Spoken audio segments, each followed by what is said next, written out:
ওই দিন যে মাশাআল্লাহ আর দিতে হবে হয়ে গেছে টাইম সবাই আওয়াজ দেন নারে তাকবীর মাশাআল্লাহ ছেলেপিলে নগদুল্লাহ যাচ্ছে নাকি মাশাআল্লাহ এতক্ষণ আলোচনা সবাই শুনেছেন আমি সকলের কাছে অনুরোধ করব আশেপাশে যারা আছেন সবাই পাক মাহফিলে চলে আসুন نحمده ونستعينه ونستغفره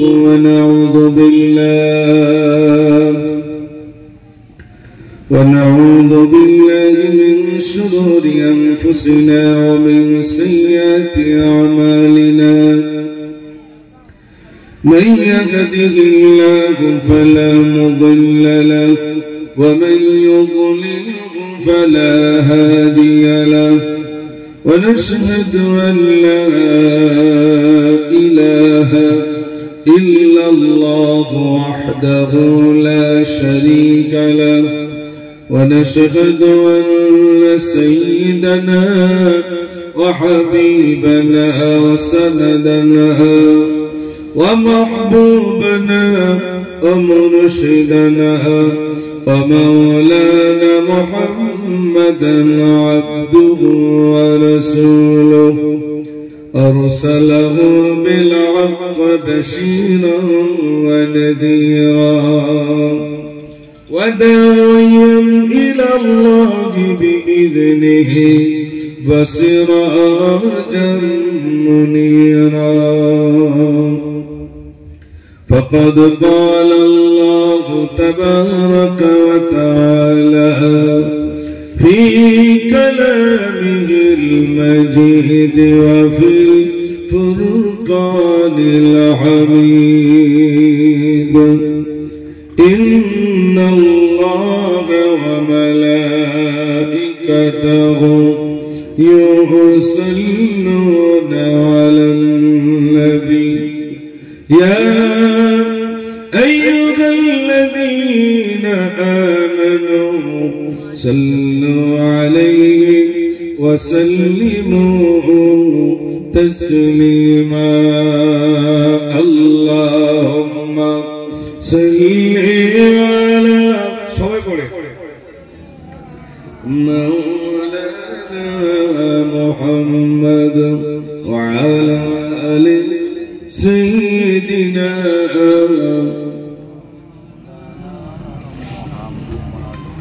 হুজুরে বলেছে যে দরুদ শরীফ একদম পড়তে যাওয়া তাই তো নাকি এতক্ষণ মিলাদ শুনি যা বোঝা গেল যে দরুদ শরীফ পড়বা এটা সবাই মিলে সমস্বরে একটা আওয়াজ দিয়ে পড়েন আল্লাহুম্মা সাল্লি আলা সবাই পড়ে মাওলানা মুহাম্মদ ওয়া আলা আলি সাইয়্যিদিনা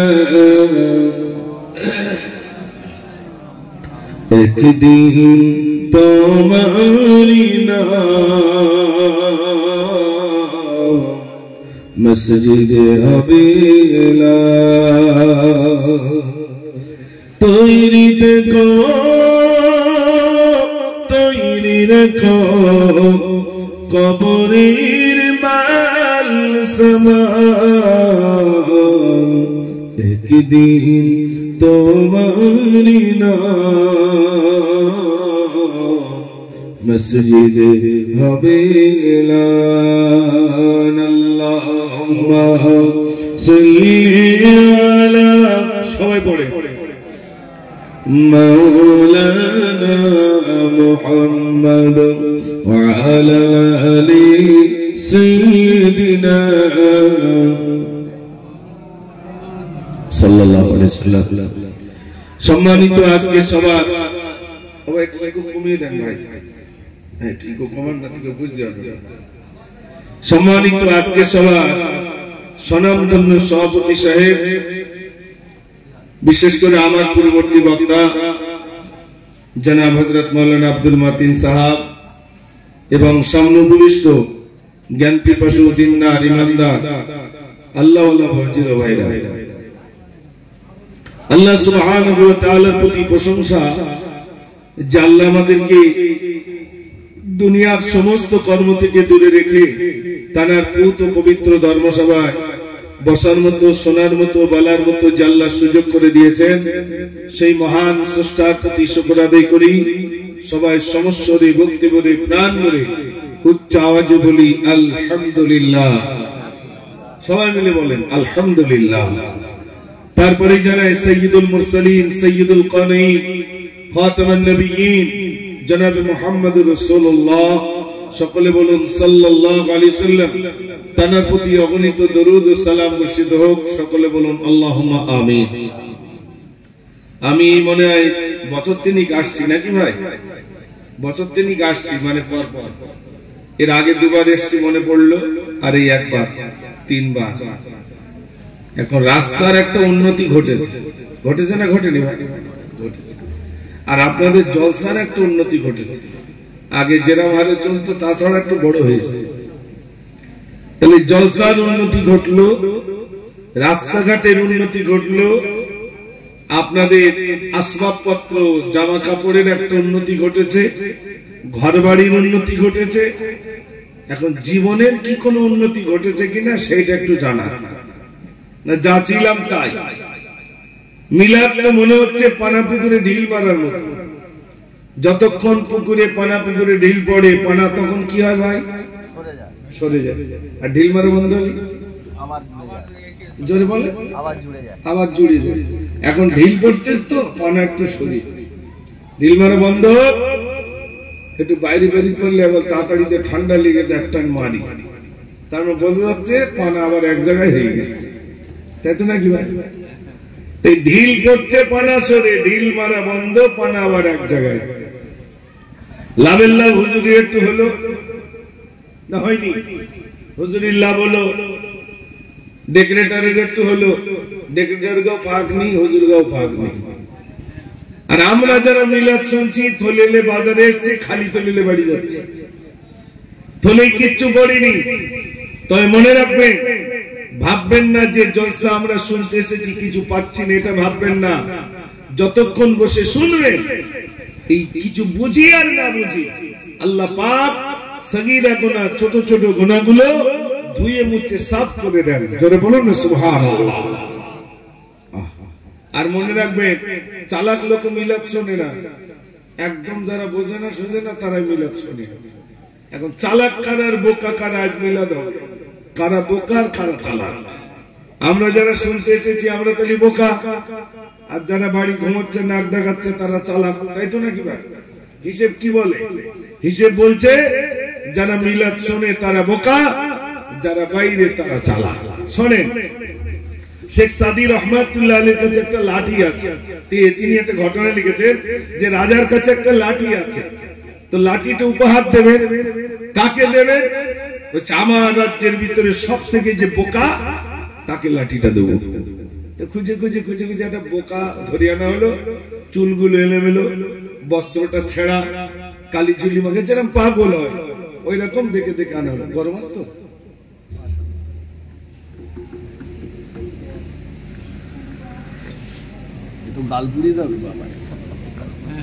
যাই হোক, কি বলছিলাম, রাজামশাইয়ের হাতে লাঠি, তো লাঠির উপহার দেবেন কাকে? রাজ্যের সব থেকে বোকা লোককে ডেকে আনা হলো। হ্যাঁ বোকা, তুমি এসেছ, এই নাও লাঠিটা তোমাকে দিলাম।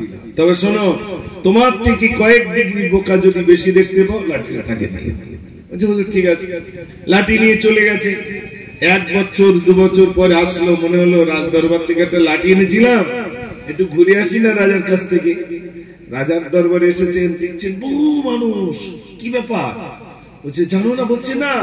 বলছে রাজামশাই মরে যাচ্ছে। বলো কি? বলছে হ্যাঁ। সকলকে উপেক্ষা করে রাজার কাছে এসেছেন। রাজামশাই কি হয়েছে? বলছে মরে যাবো। মরে কোথায় যাবেন? বলছে কবরে যাব। তো কবরে যাবেন, তো বালিশ কাটা নিয়েছেন? বলে বোকারে, কবরে কি আর বালিশ কাটা লাগে? তো রাজামশাই খাট নেবেন না, আপনি তো নিচে শুতে পারেন না। বলছে বোকা তুই চলে যা, কবরে খাট লাগে না। রাজামশাই সিংহাসন নেবেন না, নইলে বিচার করবেন কোথায়? বলছে বোকা কবরে সিংহাসন লাগে না, তুই চলে যা। বোকা তখন বলছে রাজামশাই 60 বছর জিন্দেগিতে দুনিয়ার খাট বানিয়েছেন, দুনিয়ার সিংহাসন বানিয়েছেন, দুনিয়ার কেতাবালিশ বানিয়েছেন, কিন্তু কবরের সরঞ্জাম তৈরি করতে পারেননি। আমি বুঝেছি আমার থেকে যদি কয়েক ডিগ্রি বোকা বেশি থাকতে হয় সেটা আপনি, লাঠিটা আপনি নেন। বুঝতে পারেননি ভাই? আপনার এখানে তো অধিকাংশ গরিব মানুষ, তাই তো নাকি ভাই? বিরাট 3-4 তলা আছে এখানে, হাত তোলেন। 4 তলা বাড়ি কার আছে? 3 তলা 2 তলা নেই। যে কটা আছে এখনো জানলা লাগাতে পারি না। ঠিক বলছি না ভুল বলছি? গরিব, গরিবদের ফ্যাসিলিটি আল্লাহ রাব্বুল আলামিন গরিবদের জন্য একটা ফ্যাসিলিটি দিয়েছে। গরিবরা ধনী ব্যক্তিদের থেকে 500 বছর আগে তার জান্নাতে চলে যাবে। একটু জোরে বলুন না সুবহানাল্লাহ। একটু জোরে হবে না সুবহানাল্লাহ? গরিব করে কে রেখেছেন? নরেন্দ্র মোদী না মমতা? একটু কথা বলতে হবে আমার সাথে। কে গরিব করে রেখেছেন? আল্লাহ। আল্লাহ কেন গরিব করে রেখেছেন? আল্লাহ বলছেন, বান্দা আমি তোমাকে গরিব করে রেখেছি কারণে ওই দোকানপাট মানে সব বেচাকেনা বন্ধ হয়ে গেছে, এবার বাড়ি যাচ্ছে, তাই আওয়াজ হচ্ছে তো নাকি? দেখেছেন ওকে মিলাদ শেষে বাড়ি যাচ্ছে, আওয়াজ দিয়ে যাচ্ছে, আমি যাচ্ছি। ওই দেখো যেদিক যা হয় হোক আমার বাড়ি যেতে হবে। মিলাদ হচ্ছে একটু আসতে টান মারি, হবে না। ওই দেখো চলবে ওখান থেকে, কি আশ্চর্য। আর দেখে দেখে আপনারা মিলাদের সাইট ওইসব রেখে দেখে দোকান আগে না মিলাদ আগে ভাই? জোরে বলে ওই মিটিংটা হোক দিন দেখি। দোকান যদি না হয় মিলাদ আমি নি। ওরে বাবা, দোকান যদি না বসে মিলাদে আমি নি, নগদতলা বসাতে হবে মিলাদে, তাই তো? একটু জোরে কথা বলে। কে শিখিয়েছেন নগদতলা বসাতে হবে? এ তো মেলায় পরিণত হচ্ছে ভাই। মিলাদ দিলে সওয়াব, মিলাদ দিলে গুনাহ। নামাজ পড়লে সওয়াব, নামাজ পড়লেও গুনাহ। বিনা ওযুতে নামাজ পড়বেন, সওয়াব হবে তো? কথা বলে না। বিনা ওযুতে নামাজ পড়লে সওয়াব হবে, কি হবে? গুনাহ হবে। এই মিলাদ দিয়েছে আল্লাহর সন্তুষ্টির জন্য, তাই তো নাকি? আল্লাহর সন্তুষ্টির জন্য মিলাদ দিয়েছেন। নিজেরা কিছু জানবো শুনবো, আর যারা চলে গেছেন তাদের আত্মার শান্তির জন্য আয়োজিত জলসা, তাই তো নাকি ভাই? তাতে নগদতলা বসাতে হবে? এটা তো ঠিক না ভাই। তাতে আমার আনেন আর নাই আনেন, আমি বলে যাচ্ছি মেলায় পরিণত করবেন না দয়া করে। যদি মেলায় পরিণত হয়ে যায় সব শেষ হয়ে যাবে। আর যদি এটা সত্যিকারের জলসা হয়, জলসার মতো জলসা দিতে হবে। যেগুলো শরীয়তে বৈধ সেগুলো করুন, যেগুলো বৈধ নয় সেগুলো বাদ দেন, বর্জন করুন। আল্লাহ যেন সুমতি দান করেন। একটু আওয়াজ দেন নারে তাকবীর। আল্লাহ পাক বলছেন, কুল্লু কানাল বাহরু মিদাদান লিকালিমাতি রাব্বি লানাফিদাল বাহরু ক্বাবলা আন তানফাদা কালিমাতু রাব্বি ওয়ালাউ জি'না বিমিথলিহি মাদাদা। আল্লাহ রাব্বুল আলামিন বলেন, পৃথিবীর সমস্ত পানিগুলো নিয়ে যদি তোমরা কালি বানাও, পৃথিবীর সমস্ত গাছগুলো কেটে কেটে যদি তোমরা কলম বানাও, এরপরে যদি আমার প্রশংসা লিখতে থাকো, লিখতে লিখতে লিখতে তোমাদের কালিগুলো শেষ হয়ে যাবে, তথাপি আবার প্রশংসা লিখে লিখে শেষ করা যাবে না। একটু জোরে বলুন না সুবহানাল্লাহ। ও সোনার ভাইরা, আপনারা গরিব, শুনে যান, শুনে যান। গরিব মানুষ, গরিবের বিরাট ফ্যাসিলিটি রয়েছে। আল্লাহ রাব্বুল আলামিন গরিবদের জন্য বিরাট ফ্যাসিলিটি রেখে দিয়েছেন। আল্লাহ বলছেন, বান্দা তোমাকে গরিব আমি করে রাখলাম। বান্দা কাউকে করেছি ধনী, কাউকে গরিব। বান্দা তুমি যেন মনে করেন আমি তোমাকে ভালোবাসি না। যাকে আল্লাহ টাকা দিয়েছেন তিনি যেন না মনে করেন আল্লাহ আমাকে ভালোবাসেন বলে আমাকে টাকা দিয়েছেন। আল্লাহ বলছেন, না, আমি কাউকে গরিব করে পরীক্ষা নিলাম, আমার বান্দা ওই গরিব ভালোতে কেমন আমার শুকরিয়া আদায় করে। আপনি ওই গরিব মানুষ, বাড়িটা জীর্ণ শীর্ণ, ঘর দিয়ে আপনার বাড়িটা রইল, ঠান্ডার সময় বাড়িতে কম্বল নাই, জানালাটা ঢাকার মতো তক্তা নাই, কিছু নাই। আল্লাহ বলেন বান্দারে দুনিয়ারে কেউ না দেখতে পেলে আমি দেখতে পাই। ওরে আমার বান্দারে তুই গরীব, দুনিয়ার কেউ না দেখতে পেলে আমি দেখতে পাই। বলি বান্দা তুই আয়, আমি আল্লাহ তোর জন্য দয়ার জান্নাতটা রেখে দিলাম। গরীব তো কি আছে? আল্লাহ নবী সাল্লাল্লাহু আলাইহি সাল্লাম তার মেয়ে বিয়ে দিয়েছেন গরীবের ঘরে। কেমন গরীব শোনেন, সেরকম গরীব আপনাদের এলাকা আছে কিনা শুনবো, দেখবো। বিশ্বনবী সাল্লাল্লাহু আলাইহি সাল্লাম নিজের কলিজার টুকরি মেয়েকে বিয়ে দেবেন, এলান করেছেন আমার মেয়েটাকে আমি বিয়ে দেব। মদিনার অলিতে গলিতে থেকে মানুষ আসতে শুরু হলো, ইয়া রাসূলুল্লাহ ফাতেমাকে আমার সঙ্গে বিয়ে দেবেন। আল্লাহর নবী বললেন না না, তোমার সঙ্গে বিয়ে দেব না। সবাই ফিরে চলে গেল। এক ব্যক্তি হযরত আবু বকর সিদ্দিক রাদিয়াল্লাহু তাআলা বললেন, আলী তুমি যাও, আমার মনে হয় তোমার নামটা আল্লাহর নবী সমর্থন করবে। হযরত আলী বলেন, আমি এত গরীব, আমি এত নিঃস্ব, আমি কেমন করে আল্লাহর নবীর কাছে গিয়ে বলবো? হযরত আবু বকর বললেন, তুমি যাও, সবাই ফিরে এলো, তুমি একবার গিয়ে যাও, তুমি বললে তোমার নামটা নবীজি সমর্থন করবেন। হযরত আলী এলেন, আসসালাতু ওয়াসসালামু আলাইকা রাসূলুল্লাহ। আমার একটা কথা বলার ছিল, কিন্তু লজ্জা পাই। আল্লাহর নবী বললেন, আলী রে, লজ্জা যদি পায় তাহলে কিসের জন্য তুমি বলতেছো যে বলো? হযরত আলী বললেন, ইয়া রাসূলুল্লাহ, শুনেছি আপনি ফাতেমাকে বিয়ে দেবেন, ফাতেমা যদি বিয়ে করতে রাজি থাকে আমি আলী বিয়ে করতে রাজি হয়ে গেলাম। আল্লাহর নবী সাল্লাল্লাহু আলাইহি সাল্লাম বলেন, আলী রে, তোমার প্রস্তাবে শুধু আমি নবী একা খুশি হই নাই, স্বয়ং মহান রব্বুল আলামিন তিনিও তোমার এই প্রস্তাবে রাজি হয়ে গেছে। জোরে বলুন সুবহানাল্লাহ। আমরাও জামার বাড়ি যাই তো নাকি? নবীজিও জামার বাড়ি যাচ্ছেন। হযরত আলী রাদিয়াল্লাহু তাআলা জামাই হয়ে গেলেন। বিশ্বনবী সাল্লাল্লাহু আলাইহি ওয়াসাল্লাম ফাতেমার ঘরে দরজার সামনে গিয়ে বলছে, ফাতেমা, ও ফাতেমা, তুমি দরজা খোলো, আমি তোমার আব্বা এলাম। ঘরের ভিতর থেকে আওয়াজ আসছে, আব্বা দরজা কোন খুলবেন না, আব্বা কোন আসবেন না। আমি এমন একটা কাপড় পরিধান করে রইলাম, মাথা ঢেকতে গেলে আমার পা আলগা হয়ে যায়, আর পা ঢেকতে গেলে মাথা আলগা হয়ে যায়। এমন একটা কাপড় ছাড়া আমার বাড়িতে দ্বিতীয় কাপড় নাই। একটাই কাপড় আছে, মাথা ঢেকতে গেলে পা আলগা হয়ে যাবে, আর পা ঢেকতে গেলে মাথা আলগা হয়ে যাবে।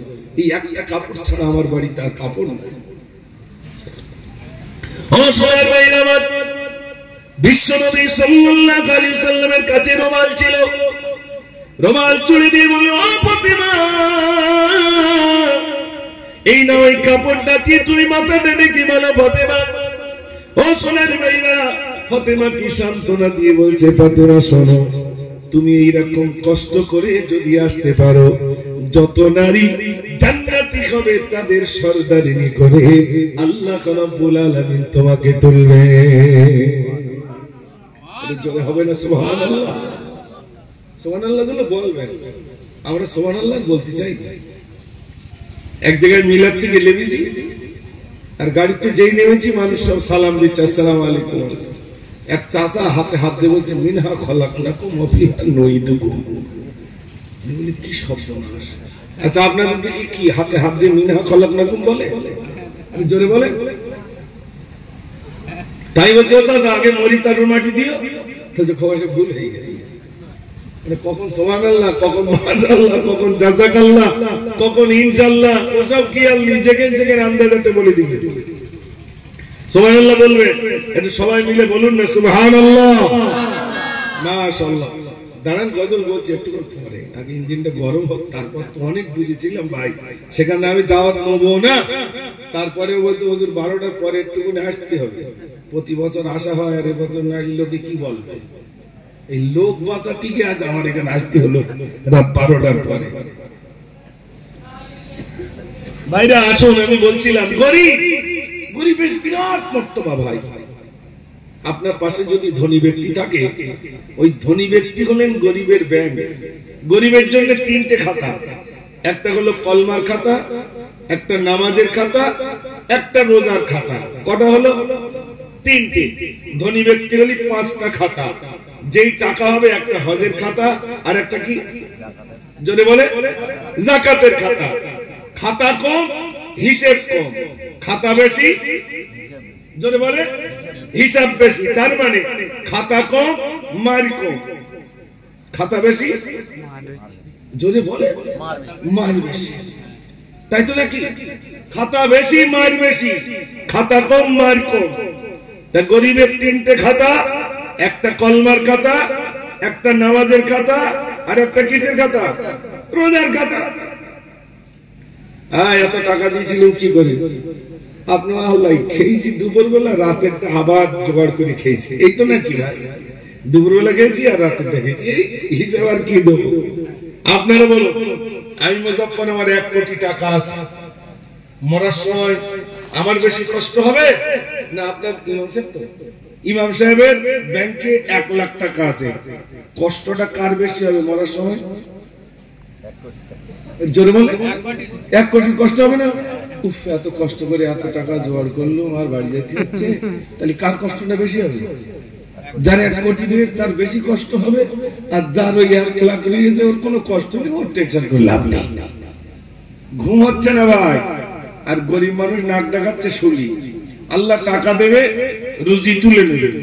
আপনারা বলো, আপনাদের এই রাস্তায় যারা সকাল হলে একটু দৌড়োয়, তারা সব গরিব মানুষ তো নাকি? একটু জোরে বলে, সকাল হলে যারা দৌড়ে সব গরিব মানুষ? দৌড়োয় মানে কি বলতো, বুট পরে, হ্যাঁ এরম এরম এরম করে না, ওসব কি গরিব মানুষ? সব কি এটা পয়সা দিস না? ডাক্তার বলে দিচ্ছে শুধু দৌড়ো, সকাল হলেই দৌড়ো। একজন ধনী ব্যক্তির কাছে একটু গোশত নিল না, ভাই খাওয়া যাবে না। কেন? আল্লাহ টাকা দিয়েছে, খাওয়া তুলে নিয়েছে। কি হয়েছে না, আমার ওই কোলেস্ট্রল বেড়েছে। তারপরে একটু ফল নিয়ে যাবে না, ভাই একদম খাওয়া যাবে না, একদম খাওয়া যাবে না, ডাক্তার একদম নিষেধ করে দিয়েছে খাওয়া। ডাল খান ভাই গ্যাস হয়, ওই মিষ্টি খেলে সুগার, কোনটাই সুখ নেই। একটা গরিবের বাড়ি মালসাখানি গোশত নিয়ে যাবে, খাওয়ার পরে বলবে ভাই আর আছে, যদি থাকে দাও টেনে দিচ্ছি। ঠিক বলছি না ভুল বলছি? ধনী ব্যক্তির পকেটে মাল থাকবে, খেতে পারবে না। ধনী ব্যক্তির শোনেন পকেটে মাল থাকবে, গালে ভাত ঢুকবে না। আর গরিবের টাকা না থাকলে বলবে দে, টেনে দিচ্ছি, কোনো টেনশন হবে না। মনে রাখবেন গরিবের মর্যাদা। রাসূল করিম সাল্লাল্লাহু আলাইহি ওয়াসাল্লাম গরিবী হালতে দিন কাটিয়েছেন। তানার সিংহাসন দেখ, আপনি তো আমার জন্য চেয়ার দিয়েছেন। বিশ্বনবী সাল্লাল্লাহু আলাইহি ওয়াসাল্লাম তানার সিংহাসন দেখার জন্য রোম সম্রাটকে পাঠালো। রোম সম্রাট সৈন্য পাঠালো। এই সৈন্য তুমি দেখেছো? সারা বিশ্বের নেতার চেয়ারটা কেমন তুমি দেখেছো? সারা বিশ্বের নেতার চেয়ার দেখতে গেছে, চেয়ার দেখে সে বলছে হুজুর সর্বনাশ, এমন চেয়ার আমার লাইফে দেখেনি। কেমন চেয়ার দেখেছো? বলছে আপনার সিংহাসন মণি মুক্ত দিয়ে খচিত, কিন্তু এমন একটা সিংহাসন দেখলাম সারা বিশ্বের নেতার, বিশ্বনবী সাল্লাল্লাহু আলাইহি ওয়াসাল্লামের এমন একটা চেয়ার দেখলাম, খেজুর পাতা দিয়ে বানানো একটা চেটাই, ওই চেটাই হলো আমার নবীর সিংহাসন। জোরে হবে না সুবহানাল্লাহ? খেজুর পাতার চেটাই। বিশ্বনবী সাল্লাল্লাহু আলাইহি ওয়াসাল্লাম খেজুর পাতা এসেছে, আর খেজুর পাতা শুনলে একটু পিঠে দাগ লাগে না ভাই? সেই যে যাতে আমরা ধান সিদ্ধ হতো আগে, ওই চেটাই তো শোয়া হতো আগে, আর পিঠে সব দাগ। হযরত ইবনে ফারুক রাদিয়াল্লাহু তাআলা আল্লাহর নবীর পিঠ মোবারকের দিকে তাকিয়ে টুকরে টুকরে কাঁদছেন, ইয়া রাসূলুল্লাহ আপনি অনুমতি দিন, সুন্দর বিচার আপনার জন্য মেনে দেব। আল্লাহর নবী বললেন এক মুষ্টি বালি তুললেন সাবারে, যদি বলি সোনা হয়ে যাও সোনা হয়ে যাবে, কিন্তু এগুলো আমার প্রয়োজন নাই। আল্লাহ আমাকে পাঠিয়েছেন ওয়া মা আরসালনাকা ইল্লা রাহমাতাল লিল আলামিন। জোরে বলুন না সুবহানাল্লাহ। গরিব তো কি আছে, গরিবের কাছে জিজ্ঞেস করবেন ভাই কেমন আছেন, গরিব বলবে আলহামদুলিল্লাহ ভালো আছি। বলবে না? বলবে না? বলবে। যদি বলে অন্য কিছু ঘরটা পাচ্ছ না, বল ভাই ওসব কথা বলো না, মোটামুটি ভালো আছি। ঘর পেয়েছো কিনা ওসব বলো না। এই তো আপনার এখানে আছেন অনেকেই, এখন ঘর ঢুকছে না ভাই, আর শুধু বলছে ভাই আমার একটা ঘর দাও, ভাই একটা ঘর দাও। সারা লোকের ঘর আসতো, আমার একটা ঘর আসবে। আপনি মানুষের কাছে চাচ্ছেন কেন? মানুষের কাছে আপনি ঘর চাচ্ছেন কেন? আল্লাহ নবী বলেছেন তোমার জুতোর ফিতে যদি ছিঁড়ে যায় আল্লাহর কাছে চাও, আল্লাহ তা দিয়ে দেবেন। আপনার এখানে যারা আছে বলুন, আল্লাহর খাজানায় কি কোনো কমতি আছে? নেই তো। আপনার সুন্দরবনে গেছেন তো, সুন্দরবনে বাঘ দেখা যাচ্ছে না। বাঘগুলো যদিও দেখা যায় তরতাজা না দুর্বল? তরতাজা। ওগুলোর খেতে দিচ্ছে কে? আল্লাহ। আর চিড়িয়াখানায় যে কটা ধরা নিয়েছে পাছা শুকনো হয়ে যাচ্ছে হেঁটে হেঁটে। ঠিক বলছি না ভুল বলছি? ওগুলো মানুষ খেতে দিচ্ছে। মানুষ খেতে দিলে পাছা শুকনো হবে। আল্লাহ বলছে বান্দা আমার খাজানায় কোনো কমতি নাই, কোনো ঘাটতি নাই। বান্দা তুমি চাও আমি আল্লাহ তা পুরা করে দেব। একটু জোরে বলুন না সুবহানাল্লাহ। খেতে দেওয়ার মালিক কে? এই এতজনের মধ্যে তিনজন বলছে আল্লাহ, আর কজন আপনারা কি বলছেন? আরে বিরিয়ানি করেছেন আপনারা? অরিজিনাল বিরিয়ানি? তাহলে একটা বিরিয়ানির গজল তো শুরু হোক। দেখি একটা বিরিয়ানির গজল বলবো, ওই শুনবেন আপনারা? ওই দেখি একবার তাকবীর জোরে একটা ছেড়ে গেছে আওয়াজ দেন দিন নারী তাকবীর। ও আর যদি বলো তো আমার নেতা তোমার নেতা, এত জোরে বলতো খোড়া মানুষ লাপাতো, ইয়া করেঙ্গা ত্যাগ করেঙ্গা। নেতার খুশি করতে হবে না তো ঘর পাবো না, এই দেবে না, কচু দেবে না, ওল দেবে না, তাই তো নাকি? নেতার খুশি করছেন, আল্লাহ না একটু জোরে নেন নারী তাকবীর। এই তো সেই মসজিদ, ওই মসজিদ থেকে এলান হয় আল্লাহু আকবার,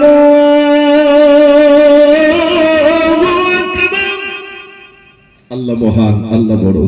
সেই আওয়াজটা একটু জোরে নেবেন সবাই, নারী তাকবীর। এখনো ওই পর্যন্ত যায়নি। আল্লাহ ঠিক আছে, তাই হোক, আস্তে আস্তে হবে। শোনেন তাহলে খেতে দেওয়ার মালিক কে? আল্লাহ। আল্লাহ সবাই বলবে একটু পরে ইনশাআল্লাহ। শোনেন নবী সুলাইমান আলাইহিস সালাতু ওয়াস সালাম আল্লাহ অনেক টাকা দিয়েছিলেন। কত টাকা? 70টা উট সিন্ধুকের চাবি বয়ে নিয়ে যেত। এত টাকা নবী সুলাইমান একদিন আল্লাহর কাছে বলছেন, আল্লাহ বলছে বলো, ওগো আল্লাহ আহাদ আমি তুলি দুটি হাত, তোমারই সৃষ্টির দেব দুটি ভাত, কবুল করো খোদা মোর মোনাজাত, আমি সুলাইমান করব দাওয়াত। ওগো আল্লাহ আহাদ আমি তুলি দুটি হাত, তোমারই সৃষ্টির দেব দুটি ভাত। কি খেতে ভাই? ভাত খেতে। তো নবী সুলাইমানের কথা শুনে আল্লাহ তখন বলছে তুই পারবে না। কেন? নবী সুলাইমানের কথা শুনে আল্লাহ বলেন ওরে সম্ভব নহে, তুই পারবে না। কেন? আমার কত যে সৃষ্টি তোমার পড়ে না দৃষ্টি, তোমার দাওয়াতে হবে ত্রুটি, ওগো সুলাইমান করো না দাওয়াত, সৃষ্টির কোলে ওরে আমি আহাদ। তুই পারবে না খেতে দিতে। নবী সুলাইমান বলছে আল্লাহ এত টাকার মালিক, আমি খেতে দিতে পারবো না? 70টা উট সিন্ধুকের চাবি বয়ে নিয়ে যায়। আল্লাহ বলছে তাহলে এক কাজ করো, এক সাজের দিলাম, হয় দুপুর বেলা নয় রাতের বেলা। আল্লাহ এক সাজের অনুমতি দিচ্ছেন, একদিনের না। আল্লাহর অনুমতি দিচ্ছেন, অনুমতি সুলাইমান তোমায় দিলাম, খানা পাকাও তুমি যাবে মেহমান। যা অনুমতি দিচ্ছি রান্না করো। তা কোথায় রান্না হবে? সমুদ্রের পাশে বিরাট ময়দান, তপ্তে উড়িতেছে নবী সুলাইমান। আল্লাহ তক্তা দিলেন, এটা মুজিজা। তক্তায় ভাসছেন, এক দুদিন নয় 6 মাস ধরে রান্না হচ্ছে। শোনেন আমার দিক তাকান, কমায় ধরে রান্না হচ্ছে 6 মাস। হঠাৎ এক কুটুম এসেছে, এক মেঘে মানেলো বলে খিদে মোর পেল, নবী সুলাইমান কোথায় মোর বলো, নবী সুলাইমান তুমি আমার খেতে দাও, ও গো নবী আমি ক্ষুধায়। ও নবী সুলাইমান তাড়াতাড়ি খেতে দেন। নবী সুলাইমান আলাইহিস সালাম বিনা দাওয়াতে আসেনি তো চিনা না। খোদার দেশে আমি এসেছি, দাওয়াত করেছো মোদের আমি শুনেছি, সবার আগে ওগো খেতে দাও আমায়, মৎস্য মেঘে মান বলছি তোমার। কুটুম কে ভাই? মাছ কুটুম হয়ে এসছে খেতে। নবী সুলাইমান আলাইহিস সালাম বলছেন, ওগো তাই যদি হয় খানা খাও ভাই, খানা খাই মৎস্য আর শীতানাই, ও গো নবী আর খাদ্য কোথায়, খেয়ে ফেলিলাম আমি এক লোকমা। জোরে বলুন না সুবহানাল্লাহ। 6 মাসের রান্না 1 মাস একে গালে খেয়ে বলছে আবদার। একটা কুটুম এসে একে গালে খেলে। নবী সুলাইমান কুটুমটাকে ডাকছে, কুটুম শোনো, আশা ছিল মনে খাবি গো সবাই, কেমন খেলে মৎস্য বলিবে আমায়। আমার ইচ্ছা ছিল সকলকে খেতে দেবো, তুমি এক এক কি করে খেয়েছো একটু বলবে? কুটুম তখন বলছে, আমি এখনো ভুখা, খেলাম 1 লোকমা, প্রতিদিন খোদা দেয় 3 লোকমা। আরে তুমি তো 1 লোকমা খেতে দিয়েছো, অমন খাদ্য আমার আল্লাহ প্রতিদিন 3 বার করে দেবে। এরা বিশাল গন্ডগোল করে। বাড়ি যাওয়ার ছুটি হয়ে গেছে, আটকে রেখে দিতে হবে, মিলাদ শেষ হয় তার বাড়ি যাওয়া। কি আশ্চর্য! হ্যাঁ বিরাট কানে ডিস্টার্ব হচ্ছে। আপনি পরে যেতে বলেন বিরিয়ানি খেয়ে যাবা, ওরম খান তকবীর দেন, নারে তাকবীর, মাশাআল্লাহ। তাহলে কি বলছিলাম যেন?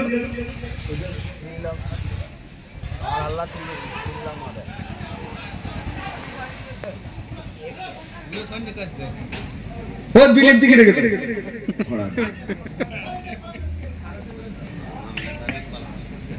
বন্ধ করে রাখ। হ্যাঁ না বন্ধ করতে হবে না, আস্তে আস্তে বার করতে হবে, আস্তে আস্তে আরে জলসা হচ্ছে তো, তাহলে সেটা তো বুঝতে হবে যে এখানটা সাউন্ড ডিস্টার্ব হচ্ছে।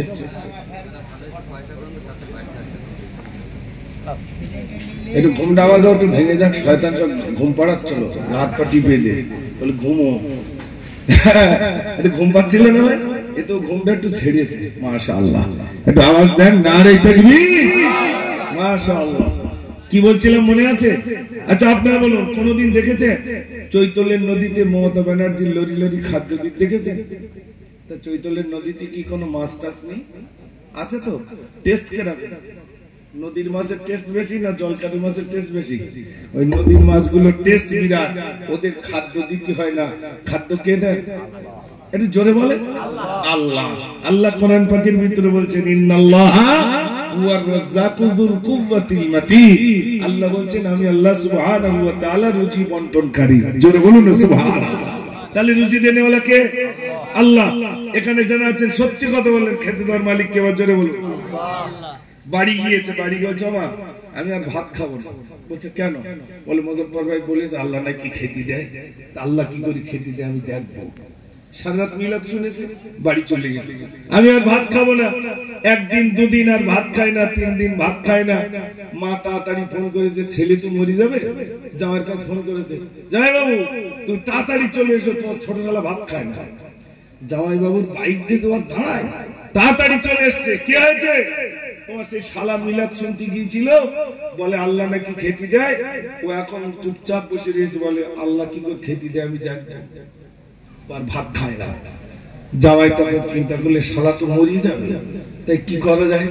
ওই ক্লাবে গেছে কটা যুবকদের ডাকতে, চলো দিদি তোমার আমার শালা ভাত খায় না, তোমরা কি হাত পা ধরবে, জোর করে খাইয়ে খাইয়ে বলছে চলো। ও রেডি বসে রয়েছে, আসলি হয়।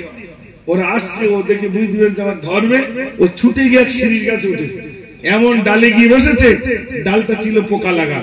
নিচে থেকে বলছে তো ভাত খেতে পারে, নিচে এলাম, বেশি কথা বললে ওর হাত পা ছেড়ে দেবো। আর হাত পা ছেড়ে দিলে কি হবে ভাই? জোরে বলে পড়ে মরে যাবে। এরা বলে সব বোন হয়েছে, তোমার শালার ভাত খাতে গিয়ে এখন দেখো গাছের মাথায়, কি করবো এবার দেখো। পরের যুবক বলছে শোনো, তোমার শালার বাঁচানো যায়। বলে কি করে বাঁচানো যায়? বলে ওই এক হাঁড়ি বিরিয়ানি রান্না করো, ও সেন্ট পেলে নিচে এসে খেয়ে যাবে। এই জন্য আজকে বিরিয়ানি সেন্ট বেরোচ্ছে না, বেরোচ্ছে না সেন্ট বেরোচ্ছে, বলে নিচে নেমে এসে খেয়ে নেবে। তখন এক হাঁড়ি বিরিয়ানি রান্না করলে, একটা যুক্তির কথা, এক হাঁড়ি বিরিয়ানি রান্না করে গাছতলায় রেখে এসে বলছে খোকা খেয়ে নিস। বলছে সব বুঝতে পেরেছে, আল্লাহ কি করে খাওয়ায় না দেখে ছাড়বো না। ও বিরিয়ানি খায় না, ওই বিরিয়ানির হাড়ি এক হাড়ি গাছতলায় রেখে এসে বলে তুই খেয়ে নিস অন্তত।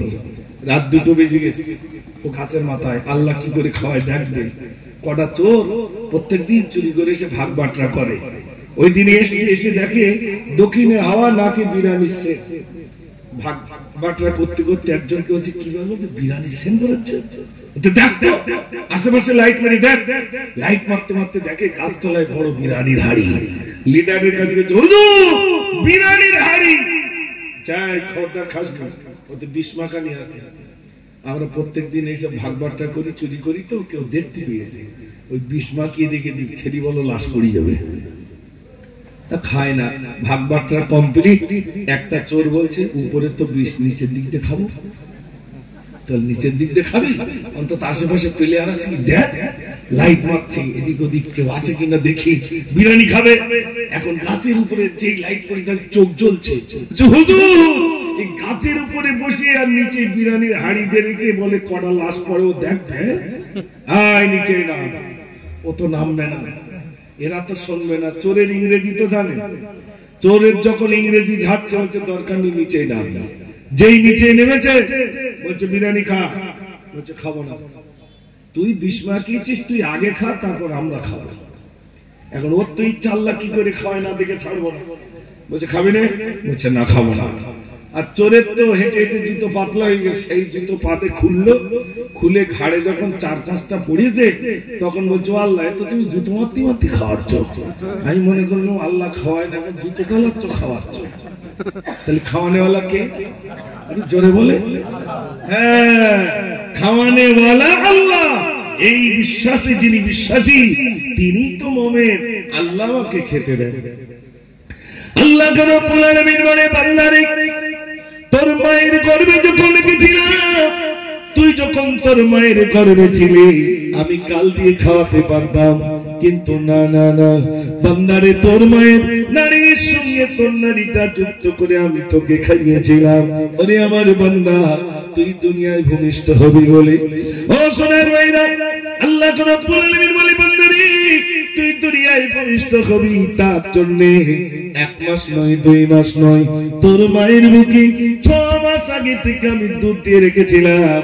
আমার বান্দা দুনিয়া আসবে, আমার বান্দার জন্য আমি খাদ্যটা মজুদ করে রেখেছিলাম। দুনিয়ার মানুষ বাচ্চাদেরকে ফিটার দেন একটা ছিদ্র, আল্লাহ বলে বান্দারে ওই একটা ছিদ্র দিয়ে যদি দুধ পান করি গলে আটকে যেতে পারে, আমি আল্লাহ তোকে একটা ছিদ্র দিয়ে দুধ পান করাই না, আমি আল্লাহ কি করলাম, তোর মায়ের মুখে 32টা ছিদ্র দিয়ে আমি আল্লাহ তোর দুধ খাওয়ার ব্যবস্থা করে দিলাম। জোরে বলবেন না সুবহানাল্লাহ।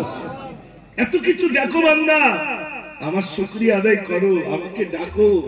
বান্দা এই দুনিয়া আমি তৈরি করেছি, তোমাকে সুন্দর করে তৈরি করেছি বান্দা। আল্লাহ রাব্বুল আলামিন বলেন আসমান তৈরি করলাম, বললাম কোন কোন হয়ে গেল, জমিন তৈরি করলাম, বললাম কোন কোন হয়ে গেল, পাহাড় তৈরি করলাম, অল জিবালা আওতাদা। আল্লাহ রাব্বুল আলামিন বলেন ওই পাহাড়কে আমি পেটের মতো গেড়ে দিলাম, যা কিছু তৈরি শুধু বলেছি কুন ফায়াকুন হয়ে গেল, কিন্তু যখন মানুষ তৈরি করলাম কুন ফায়াকুন দিয়ে তৈরি করে নাই, বরং আমার কুদরতি হাতে আমি আমার বান্দাদেরকে বানালাম। কত সুন্দর করে আল্লাহ বানিয়েছে। এখানে যে কজন আছেন কারোর মুখের সঙ্গে কারোর মুখের মিল আছে ভাই? নেই, মিল নেই।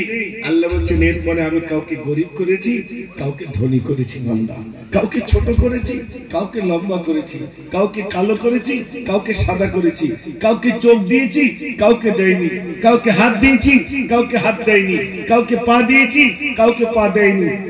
কেন? বান্দা যাদের দেয়নি তাদের দিকে শিক্ষা নাও। আমি তোমাকে ওই রকম করতে পারতাম, কিন্তু তাছাড়াও আমি তোমাকে সুন্দর করে তৈরি করেছি। জোরে বলুন সুবহানাল্লাহ। তাহলে আমাদের সুন্দর করে তৈরি করেছেন কে? আল্লাহ। আচ্ছা, এত সৃষ্টি সেরা করে আমাদের তৈরি করেছেন, তাই তো? আচ্ছা, আপনার দিকে নতুন ওই ছেলে বিয়ে করে আনলে নতুন বউ দেখতে যায় কারা? ছেলেরা বেশি যায় না মেয়েরা বেশি যায়? জোরে বলে মেয়েরা দেখতে যায়। মেয়েরা দেখতে এসে দেখে টেকে বলে কানটা একটু ছোট মতো, আর এই নাকটা যেন একটু বেকা মতো ভতা মতো। দুনিয়ার কালো কি দেখে বিয়ে করিস আল্লাহ জানে, মনে টাকার দালায় বিয়ে করিস। আচ্ছা, তৈরি করেছে কে? ভুল ধরছে কে? একটু জোরে বলে। ভুল ধরছে মানুষ। নাকটা ভতা মতো, কানটা ছোট পেনা। আরে সর্বনাশ, এত চালাক। আল্লাহ এত কিছু তৈরি করেছেন। তৈরি করার পরে আল্লাহ বলছে বান্দা আমার তৈরি করার ভিতরে কোথাও ত্রুটি আছে কি দেখো তো। আল্লাহর এক নালায়েক বান্দা বট গাছ তলায় শুয়ে পড়ে বলছে আল্লাহ খেজুর গাছ যেরকম ফলটা সেরকম, তাল গাছ যেরকম ফলটা সেরকম, নারকেল গাছ যেমন ফলটা তেমন, বেগুন গাছ যেমন ফলটা তেমন। প্রত্যেকটা গাছের সঙ্গে ফলের সামঞ্জস্য আছে। বিরাট মোটা বট গাছ, ফলগুলো ছোট ছোট। আল্লাহ এই জায়গায় তোমার একটু ভুল হয়ে গেছে। কার ভুল ধরলো ভাই? আল্লাহ। বট গাছ তলায় শুয়ে পড়ে পড়ে আল্লাহর ভুল ধরেছে। অনেকটা উঁচু থেকে একটা বট ছিড়িয়েছে, নাকের ডগায় ঠস করে পড়ে, নাক তখন জ্বলে উঠেছে। তখন বলছে আল্লাহ বটটা যদি নারকেলের মতো সাইজ হতো আর ও যদি ছেড়ে পড়তে এতক্ষণ আমি শেষ। আল্লাহ তোমার সৃষ্টির ভিতরে কোনো ত্রুটি নাই, বরং তুমি নিখুঁত করে তৈরি করেছো। জোরে বলুন সুবহানাল্লাহ। কত ত্রুটি আছে ভাই? নেই। রাত বেশি করবো না, একটার মধ্যে শেষ করে দেবো ইনশাআল্লাহ, তাই তো নাকি? বেশি রাত করে লাভ নেই। সারা রাত মিলাদ শুনে ফজরের নামাজ কাজা, এমনি মাছ চলবে খুব জোর, তাই তো নাকি? হ্যাঁ, বেশি রাত হবে না।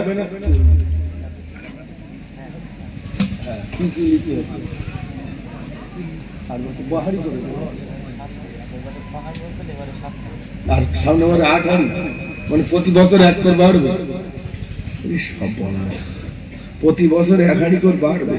এবছরে 7 হাড়ি হয়েছে। তো এখানে যা আছে 1 হাড়ির লোক আছে ভাই, একটু জোরে বলে। 1 হাড়ির লোক খাবে তারা সব কোন? ও মিনিরা দিয়েছে, তাহলে ভান্ডারের টাকা রেডি করতে বলো মায়েরা। মাশাআল্লাহ, গরিবরাই তো দেবে ভান্ডারের টাকা। তবে মায়েদের কাছে যান, একজন খাতা নিয়ে 1 মাসের ভান্ডারের টাকা নেন, তাহলে দোয়া করব প্রতি মাসে এসএমএসটা ঢুকবে। আর যদি না দেয় তাহলে আর বললাম না, আধার কার্ডলে দৌড়তে হবে কিনা আল্লাহই জানে। শুধু বললো খোকা টাকা ঢোকে না কেন? টাকা ঢোকবে কি? মিলাদে টাকা না দিলে কি আর ওখানে এসএমএস ঢোকে? এই জন্য আমি 7 হাড়ির প্রথম হাড়ি, 1 নম্বর হাড়ির চালটা কে দেবেন একটু হাত তোলেন তো। ইনশাআল্লাহ আমি দেবো। যিনি গরিব, এরকম একজন গরিব ভাই বলতে পারবেন আমি দেবো। প্রথম নম্বর হাড়ির চাল। আমার দিক তাকান, আমার দিক তাকান। প্রথম নম্বর হাড়ির চালটা দেন। উপরে যদি না হয় যেন নিচে লাথি না হয়। আমার রেকর্ড আছে, উপরে যদি না হয় আমি নিচেই লাথি। আমি প্রথমে জাল ফেলে দেখি, যদি না হয় পালা তুলে বেড জাললে, আর বেড জালে যদি না হয় পুকুর ছেঁচে ফেলি। এটা আমার পুরো একদম সব জানা আছে। পুকুর ছেঁচে ফেলবো ভাই, তাহলে মাছ ধরে বাড়ি যাবো। একটু বলেন প্রথম নম্বর হাড়ির চালটা কে দিচ্ছেন বলুন। যুবকরা কই? যুবকরা কি কাজ করে এখানে সব? এই তো মাশাআল্লাহ, সেলাই কাজ কে কে করে একটু হাত তোলা দিন দেখি। কেউ সেলাই কাজ করে না নাকি? কি আশ্চর্য, কিন্তু হাত তোলেন। এই তো হাত তোলো, হাত তোলো। একটা দুটো তিনটে তিনটে আর কেউ নেই? আর এদিকে এদিকে সব কি কাজ করে? মুখ টুক ঢেকতিস কেন? সব সেলাই কাজ করে তো। কি আশ্চর্য! তোমরা তো দেবে কেন? সেলাই কাজ যারা করে তাদের টাকা আল্লাহ বরকত দেবে, ওই সব যুবকরা দেবে টাকা ইনশাআল্লাহ। বলে কে আছেন প্রথম হাড়ির চালটা বলেন, তাড়াতাড়ি বলেন। একটা যুবক বলেন প্রথম নম্বর হাড়ির চালটা আমি দেবো ইনশাআল্লাহ, আল্লাহ তার ভালো রাখবে, সুখে রাখবে। বলে তাড়াতাড়ি বলে, বেশি দেরি করতে পারবো না, তাড়াতাড়ি হাত তুলতে হবে। এই কোথায় যাচ্ছিস? কই বলো বলো, তাড়াতাড়ি বলো, তাড়াতাড়ি বলো। গত বছরে যারা দিয়েছিল তাদের নাম নেই নাকি? গত বছরে যারা দিয়েছিল তাদের নাম আছে? হাজিরি করি নাই, নাম ধরে ডাকি, কোথায় রয়েছে দেখি। কই তাড়াতাড়ি বলে। এই ভিতর থেকে একজন বলে প্রথম নম্বর হাড়ির চালটা কে দেবে? মনে হচ্ছে দেবো না দেবো না, এটা মনে হচ্ছে না। শয়তান বলতেছে একদম দিস নি। কই হাত তোলো, হাত তোলো, তাড়াতাড়ি বলে প্রথম নম্বর হাড়ির চালটা কে দেবেন? হুজুর আমি দেবো 1 হাড়ির চাল, 10 কেজি।